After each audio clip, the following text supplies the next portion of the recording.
बेटियां तो पराई होती है। एक शहर में अनिल नाम का एक इंसान रहता था।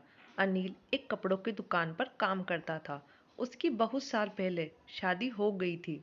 अनिल को हमेशा से लड़का चाहिए था। लड़का यह वंश का कुल दीपक होता है। पिता का नाम रोशन करता है और बुढ़ापे का सहारा होता है। पर लड़की शादी करके चली जाती है। ऐसी सोच रखने वाला वह पड़ोसियों को भी यह बात बताता था। शादी के कुछ साल बाद उसे दो लड़के हुए। बड़े बेटे का नाम करण और छोटे बेटे का नाम किशन रखा। बाद में कुछ सालों बाद उसकी पत्नी का निधन हो गया। उसके बाद उसी ने उन दोनों बेटों का ख्याल रखा। समय बीता और उसके दोनों बेटे बड़े हो गए और अब दोनों बेटे नौकरी कर रहे थे। दोनों की शादी भी हो गई। शादी होने के बाद भी वह सब एक साथ ही रहते थे। कुछ साल एक साथ खुशी में गए, लेकिन बाद में दोनों भाई एक दूसरे के साथ झगड़ा करने लगे। दोनों बहुओं में छोटी छोटी बातों पर मतभेद होने लगी। यह सब देखकर अनिल को बहुत बुरा लगता था। अब दोनों ने अलग रहने का निर्णय लिया और वह अलग हो गए। फिर पिताजी का ख्याल कौन रखेगा, ऐसा सवाल निर्माण हुआ। दोनों बेटे एक एक महीना संभालेंगे, ऐसा तय किया। अनिल एक बेटे के साथ एक महीने के लिए रहने लगा। फिर दूसरे बेटे के पास एक महीना। ऐसा उसका बंटवारा हुआ। पर जैसे जैसे वक्त बीतता गया, वैसे वैसे बहुओं और बेटों में अनिल को लेकर झगड़ा होने लगा। दोनों बेटों के घर में झगड़े का कारण अनिल रहने लगा। यह बात अनिल को अच्छे से समझ आई थी। अब अनिल को पुरानी यादें याद आने लगी थी।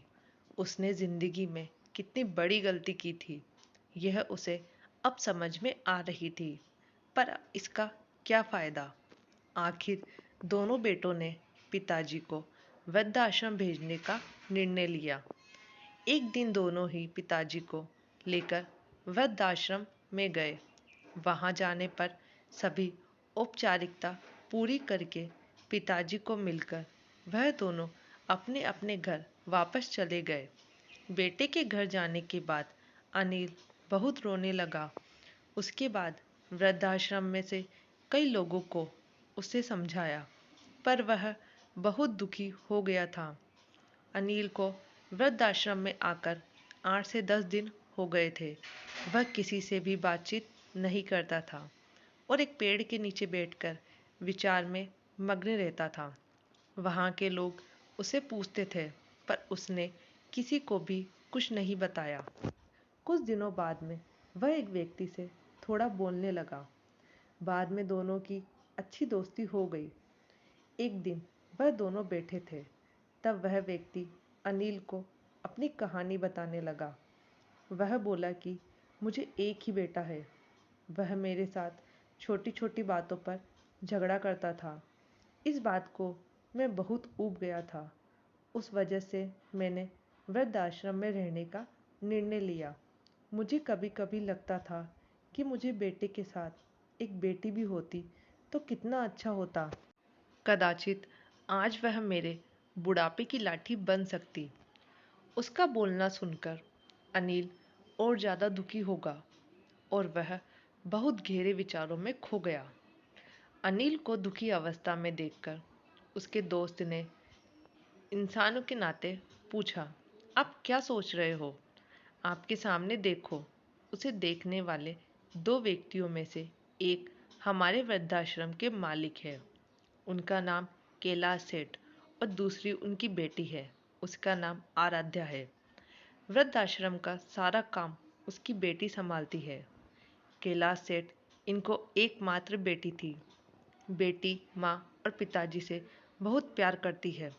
उतना ही प्यार वह वृद्धाश्रम के हर व्यक्ति से प्यार करती है। अनिल सिर्फ उसकी तरफ देखते ही रह गया और उसका मन और भी ज़्यादा दुखी होने लगा। रात होने लगी थी। हर एक वृद्ध अपने अपने रूम में जाने लगे। अनिल भी उसके रूम में जाता है। रात का खाना जल्दी खाकर सब लोग सो जाते हैं। अनिल को उसका भूतकाल याद आता है। अनिल की शादी होने के बाद उसे पहली बेटी हुई थी। उस वक्त उसे बहुत गुस्सा आया था। पत्नी के मना करने के बाद भी गुस्से में उसने बेटी को उठाया और दूर जाकर उसे वहां छोड़ आया। पर अब पश्चाताप करने के सिवा रास्ता भी नहीं था। अनिल को रात भर नींद नहीं आई। दूसरे दिन वृद्धाश्रम में एक छोटा सा प्रोग्राम था। हर एक जन जल्दी उठता है और अपने अपने काम में लग जाते हैं। दोपहर को सब लोग हॉल में एकत्रित हुए। कैलाश सेठ और आराध्या भी आए वहां पर। प्रोग्राम चालू था तब कैलाश सेठ का ध्यान 2-3 बार अनिल की तरफ गया। अनिल उनको बहुत उदास बैठा हुआ दिखा। उसको लगता है कि शायद उसकी तबीयत अच्छी नहीं होगी।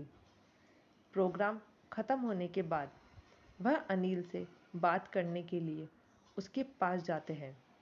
वह अनिल को दुखी होने का कारण पूछते हैं। तभी अनिल बहुत रोने लगता है और थोड़ी देर बाद वह अपनी पूरी कहानी उनको बताता है कि मुझे भी पहली बेटी हुई थी, पर मुझे बेटी नहीं चाहिए थी, इसलिए मैं गुस्से में आकर उसे छोड़कर आया। आज जब मैंने आपको आपकी बेटी के साथ देखा तो तभी मुझे समझ आया कि बेटी कितना प्यार करती है। मेरी बेटी भी मेरे साथ होती तो मुझे यहाँ वृद्धाश्रम में रहना नहीं पड़ता। मेरे दोनों बेटों ने मुझे दुख के सिवा कुछ भी नहीं दिया। मैंने किए हुए पापों की सज़ा आज मैं भुगत रहा हूँ। अनिल की सब बातें सुनकर कैलाश सेठ को मन में बहुत दुख हो रहा था। दुखी होकर वो अनिल को बोलते हैं कि यह मेरी बेटी नहीं है। मुझे यह नदी किनारे मिली थी। मैं उसे घर ले आया और बहुत प्यार से बड़ा किया। मैं और मेरी पत्नी उससे बहुत प्यार करते हैं और वह हम दोनों से भी उतना ही प्यार करती है। पूरी कहानी सुनने के बाद अनिल बोलता है कि मैंने मेरी बेटी को भी नदी के किनारे मंदिर के पास छोड़ा था। यह सुनकर कैलाश सेठ को थोड़ा गुस्सा आया और वह वहाँ से निकलने ही वाले थे। तभी उसी वक्त वह अनिल को पूछते हैं, आपकी बेटी का बर्थ मार्क वगैरह आप बता सकते हो क्या? अनिल ने तुरंत जवाब दिया, हाँ बता सकता हूँ। उसके बाएं हाथ पर और पैर पर एक एक उंगली ज़्यादा थी। यह जवाब सुनकर कैलाश सेठ को विश्वास होता है कि आराध्या उसी की ही बेटी है। ये सब सुनकर कैलाश सेठ वहाँ से चला जाता है। वह चले जाने पर आराध्या वहाँ पहुँचती है और वह अनिल को बोलती है कि मैंने आप दोनों की पूरी बात सुन ली है। आपने मेरे बारे में जो भी कहा वह सुनकर मेरा मन बहुत दुखा है। एक पिता खुद की बेटी के बारे में ऐसा निर्णय ले सकते हैं? यह सुनकर मुझे बहुत बुरा लगा। आपने जो भी किया वह बहुत गलत था। आपने मुझे बेटी बोलने का अधिकार खो दिया है। मैं आपकी बेटी होकर भी आप मुझे रास्ते पर छोड़कर चले गए थे और मैं उनकी बेटी ना होते हुए भी उन्होंने मुझ पर जान निछावर कर दिया। इसलिए वही मेरे सच्चे पिता है। आप इस वृद्धाश्रम में रह सकते हैं, पर आज आपने उनके सामने जो बोला है वह फिर कभी भी उनके सामने मत बोलिएगा, क्योंकि आज तक मैंने उनको इतना दुखी कभी भी नहीं देखा। इतना बोलकर आराध्या वहाँ से चली गई। अनिल सिर्फ आंखों में आंसू लाकर उसकी तरफ देखता रह गया और उसने अपने नसीब को दोष देता रहा। दूसरे दिन सुबह किसी को भी ना बताते हुए अनिल वृद्धाश्रम छोड़कर चला गया। तो दोस्तों, आपको ये कहानी कैसी लगी? वीडियो अच्छी लगी तो चैनल को लाइक शेयर सब्सक्राइब जरूर कीजिएगा। Thank you.